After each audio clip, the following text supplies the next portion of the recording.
안녕하십니까 여러분, 쌍술입니다. 잘 지내셨나요? 제가 최근에 컨텐츠들을 좀 올리다 보니까 확실히 많은 분들이 자전거를 잘 타는 법, 자전거 고수가 되는 법, 이런 부분들에 대해서 좀 관심을 가지는 분들이 되게 많더라고요. 그래서 유튜브에 검색을 해보면 자전거 잘 타는 법, 자전거 빨리 달리는 법, 온갖 그런 고수가 되는 방법들에 대해서 많이 알려주거든요. 이거 해라 저거 해라. 그런데 사실 생각을 해보면 자전거 고수가 되기 위해서 해야 되는 것들도 있지만 반대로 하면 안 되는 것들도 꽤나 있거든요. 그래서 오늘은 여러분들께 자전거 고수가 되기 위해서 이런 것들은 하지 마세요 라는 제가 생각하는 5가지를 이야기를 조금 해보려고 합니다. 앞으로도 자전거에 관련된 컨텐츠들을 많이 올릴 테니까 여러분들 구독 많이 해주시면 감사하겠습니다. 그럼 바로 시작해 보도록 하겠습니다. 제가 생각했을 때 자전거 고수가 되기 위해서 가장 하면 안 되는 첫 번째는 그 페달을 멈추는 거였어요. 물론 이게 제가 고수가 아니기도 하고 제 주변에 굉장히 자전거를 잘 타는 형들, 누나들 많지만 그분들 중에서도 당연히 페달 멈추는 분들 있겠죠. 이게 사실 습관이다 보니까 중간중간 짧게 페달을 놓는 거, 그런 거 당연히 있을 수 있습니다. 그런데 이게 합의된, 우리가 다 아는 그룹에서 우리가 같이 타는 거랑 사실 내가 고수가 되어 가는 과정에 있는 거랑은 조금 차이가 있거든요. 이를테면 천상계에 이미 있는 사람과 천상계로 올라가는 사람은 해야 되는 것들, 그리고 하지 말아야 되는 것들이 조금 차이가 있다고 저는 생각을 하는데, 이 고수가 되기 위해서는 반드시 팽라이딩을 해야만 하는데, 그 팽라이딩 할 때 저는 가장 거슬렸던 게 이 페달을 굴리다가 멈추는 거였어요. 이게 운전을 하시는 분들은 굉장히 익숙하시겠지만 가속이라는 걸 가다가 말았다 하게 되면 이게 자연스럽게 차가 이렇게 쭉 움직이는 게 아니라 갔다가 섰다가 이렇게 가속과 감속을 이렇게 계속해서 반복을 하게 되거든요. 그렇게 되면 내 앞차와의 간격, 정확히 내 앞 자전거의 간격이 유지가 잘 안 됩니다. 붙었다 말았다. 당연히 자전거를 타다 보면 앞 사람도 속도가 바뀌고 나도 속도가 바뀌고 바람에 의한 영향들, 다양한 요소들이 있다 보니까 당연히 이 간격이 항상 균일하게 유지가 될 수는 없지만 그래도 최선을 다해서 이걸 유지를 하도록 좀 노력을 하는 게 좋은데, 이 페달을 굴리다 멈춰버리면 붙다가 멈춰버립니다. 하지만 앞사람은 계속해서 가게 되죠. 그렇게 되면 이 뒷사람이 앞사람과의 간격이 벌어지면서 내 뒤에 있는 팩들이 전체가 다 뒤로 밀리게 되는 현상이 생겨요. 그럼 뒷사람은 자꾸 뭐가 밀렸다 앞으로 갔다가 이거를 페달에 자꾸 이제 내가 보지는 못하지만 느껴지게 되거든요. 뭔가 팩이 자꾸 흔들리는데? 이거 왜 이러지? 흔드나 누가 지금? 하면서 앞을 보면 누가 이렇게 갔다 섰다 하게 되는 거죠. 그러다 보면 사실 팩라이딩이라는 게 굉장히 위험한 행위이기도 하지만 아무튼 자전거 이제 팀 스포츠다 보니까 그렇게 같이 한 몸을 이루어서 가게 되는데, 그러게 되면 사실 어쩔 수 없이 차단해야 되는 감각들이 몇 개가 있어요. 이를테면 전방 주시라는 게 사실은 가장 선두에 있는 사람이 내 눈이 대신 되어주는 거기 때문에 대부분의 후방 라이더들은 정말 곁눈질로 아니면 이제 어깨 넘어 팔꿈치 사이로 이런 다양한 그런 틈새들로 아주 찰나의 순간에만 앞에 무슨 상황이 있는지 체크를 하고 다시 라이딩에 집중을 해야 되거든요. 그렇게 로테를 돌다 보면 결국 내 차례가 됐을 때 내가 사람들의 눈이 되어주기도 하는 거니까. 그런데 이게 자꾸 앞 사람이 페달을 놓아버리면 이게 계속 흔들립니다. 내가 자꾸 이게 정신이 흔들리게 돼요. 그렇게 되면 실제로 라이딩에도 집중을 해야 되고 그런 시합에도 집중을 해야 되고 레이스에도 좀 집중을 해야 되는데, 그런 부분에 있어서 집중을 자꾸 못하게 되고 자꾸 방해를 받게 되는 거죠. 저는 그래서 팽라이딩 할 때 앞사람이 자꾸 이제 페달을 놔버리면 오히려 그냥 제가 아예 그냥 그 앞으로 가버리거나, 왜냐하면 중간중간 쉴 때 그 다시 약간 팩의 조율 같은 게 되거든요. 그럼 순서를 좀 제가 바꿔버린다던가 그런 식으로 저는 좀 위치를 옮기게 되는데, 아무래도 페달링이 이렇게 균일하지 못하면 이제 차로 치면 계속해서 이제 속도가 흔들리는 거니까 그런 면에 있어서 이거를 고수라고 부르기는 조금 무리가 있다. 그래서 제가 이제껏 봐왔던 자전거 잘 타는 선배들 이렇게 보니까 꾸준한 페이스로 잘 타더라고요. 특히 약간 ITT 같은 느낌으로 그 페달링도 끊기지 않고 부드럽게 계속 이렇게 돌아가주고 속도도 균일하게 일정하게 나와주고 어느 구간에서든 다들 최대한 균일한 페이스를 좀 유지를 하더라고요. 그래서 페달링을 지속적으로 끊어가는 느낌보다는 최대한 꾸준하게 가져가는 게 확실히 고수의 영역에 한 발짝 더 다가가는 그런 느낌이었다 라고 생각을 합니다.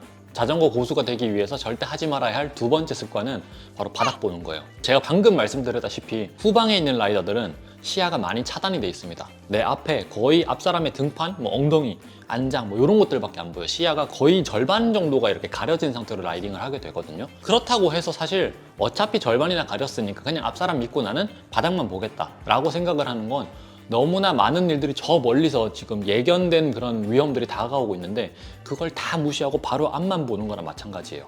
그러면 저 앞에서 선두가 뭔가 손짓을 했던 거를 정말 찰나라도 살짝 볼 수 있는 기회들이 꽤나 많이 있거든요. 시야를 조금만 가져보려고 노력을 하면 선두가 뭐 하는지도 사실 볼 수 있습니다. 근데 내가 지금 이 팩을 따라가는 게 너무 힘들어서 바닥만 보고 있게 되면 선두에서 신호가 오고 순차적으로 그 위험을 이제 스쳐 지나가면서 나한테까지 그 위험 신호가 전달이 되는데 내가 그걸 못 보는 거죠. 그리고 뭐 앞에서 뭔가 사람이 튀어나온다거나 뭔가 위험한 요소들이 발생을 했을 때 이렇게 왼쪽으로 대체로 이제 피하게 되는데, 그랬을 때 앞 사람이 갑자기 틀어버리면 저는 이 사람이 갑자기 눈앞에 있던 타이어가 갑자기 슥 옆으로 빠져요. 그러면 고개를 들어서 이제 왜 이 사람이 빠졌는지 확인을 해야 되는데, 확인하는 순간에 이미 그 위험은 나한테 다가오고 있는 거죠. 그래서 굉장히 쉽게 피해갈 수 있었던 사고임에도 불구하고 저는 그 사고로 이제 돌진을 하게 되는 경우도 되게 많고, 이 바닥을 본다는 행위 자체는 전방 주시를 전혀 하지 않는다는 이야기인데, 이게 왜 발생하느냐를 알아야 돼요.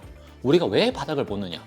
힘들어서 그래요. 평소에 탈 때 웬만해서 바닥 잘 안 보시잖아요. 혼자 탈 때는 페이스 조절이라는 걸 스스로 합니다. 그래서 바닥 볼 일이 거의 없는데, 언제 우리가 바닥을 보냐면 내가 같이 가고 있는 이 동료들, 이 팩이 너무 빨라서 내가 이걸 감당할 수 없을 때예요. 그러면 팩도 자꾸 뒤로 흐르거든요. 내가 앞에 사람을 붙일 수가 없으니까 자꾸 팔꿈치 이렇게 하면서 뒷줄로 빠진단 말이죠. 그러면 시야가 점점 더 많이 차단되고 점점 더 내가 대응하기가 어려워져요. 뒷자리가 당연히 쉬울 거라고 생각하시지만 뒷자리만 가지고 있는 그런 고유의 단점들도 있거든요. 뭐 아코디온 효과라고 해서 앞이 조금만 흔들어도 뒤는 막 이만큼 흔들린다든지, 오히려 컨트롤하기가 더 힘든 것들이 뒤쪽에 많이 도사리고 있는데, 그냥 바람을 조금 더 막기 위해서 뒤로 이동을 하게 되면 사실 사고나 그런 뭔가 돌발 상황에 조금 더 취약해질 수밖에 없거든요.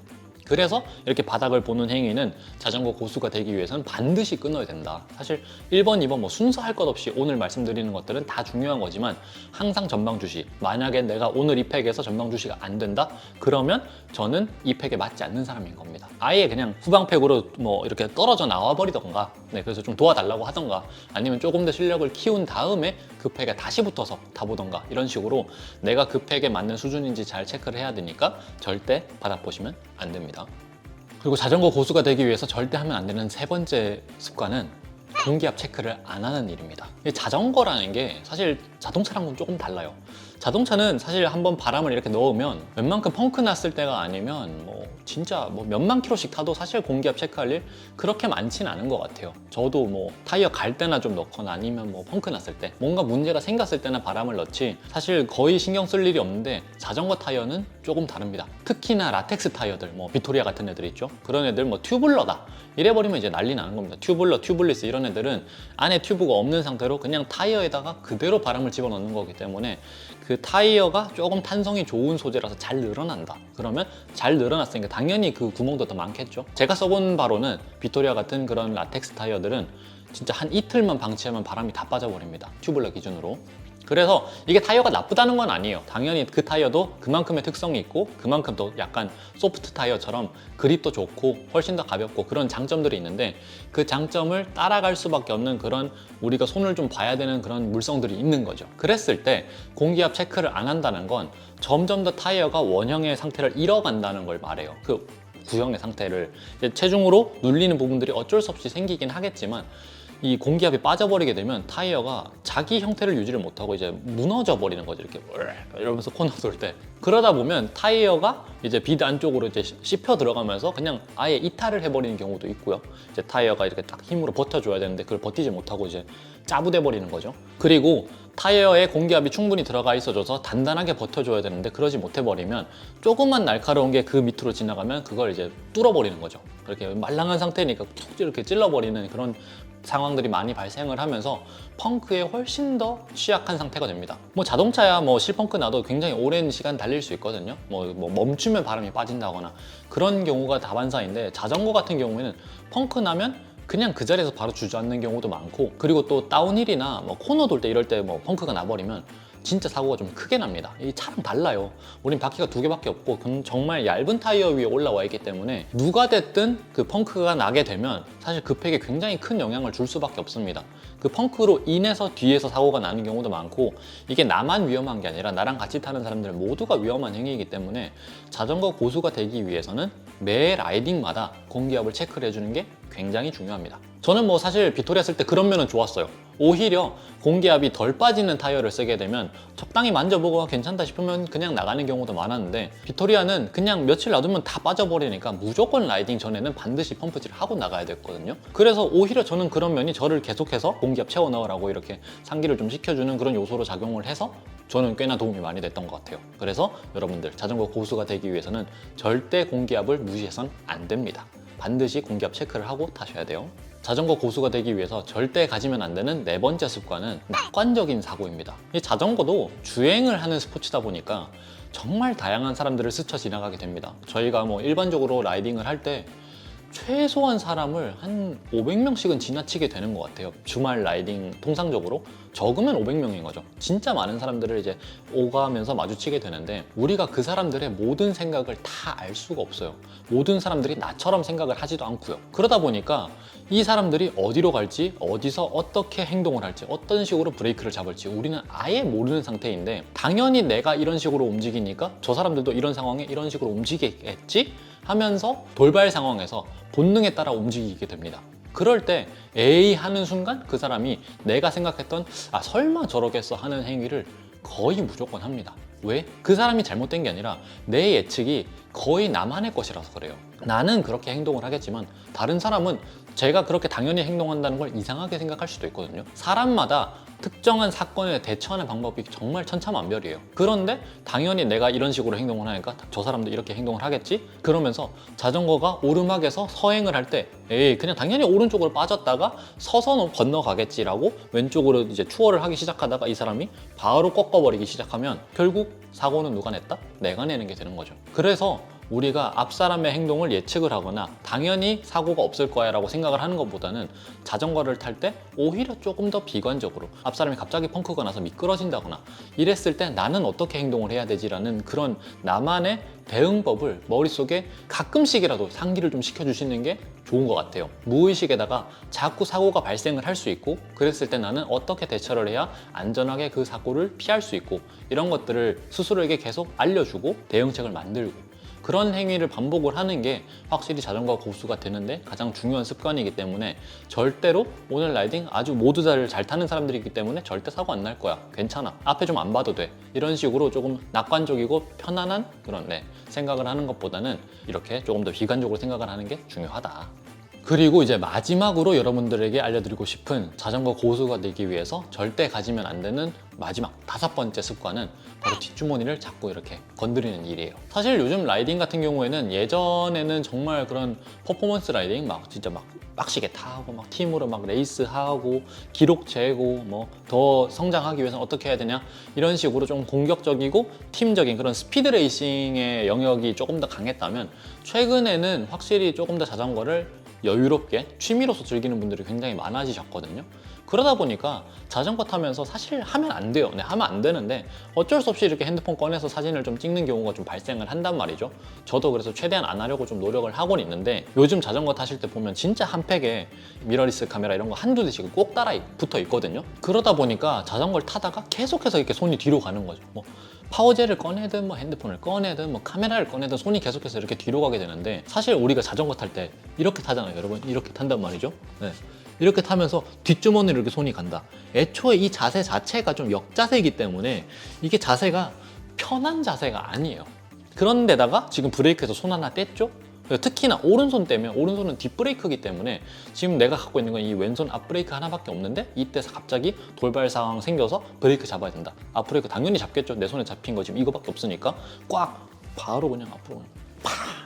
몸도 다치고 주변 사람들도 다치고 하겠지만 카메라 다 박살나버립니다, 여러분. 그래서 카메라뿐만 아니라 뭐 바나나 같은 거, 뭐 보급 같은 거 이런 것들 다 뒷주머니에 넣고 타게 되는데, 이 뒷주머니에다가 손을 뻗으면 뻗을수록 점점 사고 발생 확률이 높아진다고 보셔야 돼요. 그래서 진짜 잘 타시는 분들 보면은 보급도 뭐 파워젤 형태로도 먹긴 하지만 그냥 그 물통에다가 그 그 본인들이 먹어야 되는 보급 이제 가루 형태로 그냥 분말 형태의 그런 보급들을 타서 그냥 한 방에 그냥 물 마시면서 같이 섭취를 해버리거든요. 최대한 주행해서 내가 손을 뗄 일을 줄여버리는 거예요. 그래야지 사고가 만약에 나려고 할 때도 내가 조금 더 민첩하게 대응을 좀 할 수 있고 내 자전거에 대한 컨트롤을 내가 온전히 가질 수 있는 거죠. 그래서 만약에 여러분들이 자전거 내가 좀 고수가 되고 싶다, 진짜 내가 정말 잘 타고 안전하고 멋있게 타는 사람이 되고 싶다 라고 하신다면 사실 뒷주머니는 웬만하면 뭔가를 채워넣지 않는 게 좋고요.